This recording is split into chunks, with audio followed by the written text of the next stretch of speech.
Hi guys, so today's activity is a continuation from activity 2, the last activity that we did together. So I have it pulled up on my screen just like I did last time. Don't worry, you're going to see my face again really soon in activity 4. But for right now, I just want you to follow along with me as I read this out loud.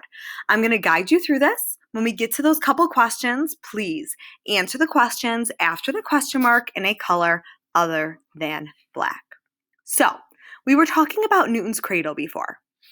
Newton's cradle, just to refresh your memory in case you forgot, it was when you have steel balls hanging from a string, and it's that phenomenon that when you pull one of the balls to the left and let go and it swings, it knocks one ball off to the right. If you pull two to the left, it knocks off two to the right. You see them on people's desks. Oftentimes, they're kind of like a fun little gag gift that you see. So, let's continue on with our reading. Energy transformations in Newton's cradle. Oh, before I forget, you can find this assignment in Google Classroom. I highly suggest, just like before, you go split screen. You have my video on one side, your actual assignment on the other side, so you can follow along as we go. One of the two ways to understand how Newton's cradle works is to consider which energy transformations occur as it works. In the past, you may have learned some important concepts about energy, so this should be taking you back to 6th grade right now. The first bullet says there are different types of energy: gravitational, kinetic, elastic, and chemical. Gravitational is what I talked about when I held my ring up in video 1. That's that potential energy. That's when something isn't moving, but it has the potential to move. Kinetic energy is that movement energy. Elastic energy, we haven't talked about at all. And chemical energy, we actually talked about in Unit 2 this year. That's the amount of energy that something has inside of it that can be given off during a chemical reaction. So even if you want to think about like calories in food, and when you digest that, that would be chemical energy. The second bullet says, one type of energy can change into another type.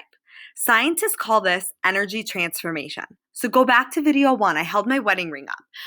When I held it up in the air, that was the gravitational energy. It wasn't moving, but it had potential to. As I let go, that gravitational energy turned into kinetic. It turned into movement energy. That's that changing from one energy type to another. The last bullet says, the total amount of energy in a system does not change.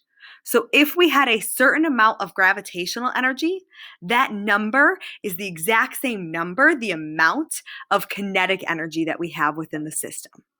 So before we go through this reading, I want you to stop for a minute and think.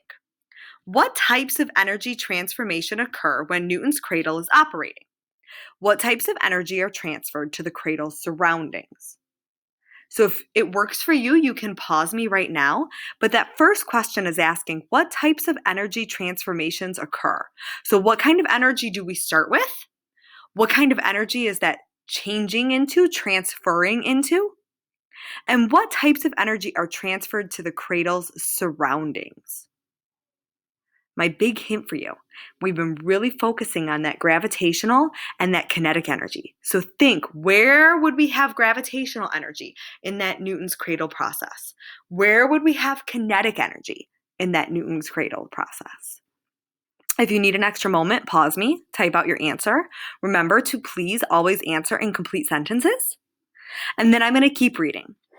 As in pendulums, roller coasters, bouncing balls, and falling apples, transformations between gravitational energy and kinetic energy are what make Newton's cradle work. Read each of the following steps, and then look back at the drawing to help you think about what is happening. So if you scroll down, you're going to see this same image in your assignment that I have here. And this image is completely overwhelming when you first look at it.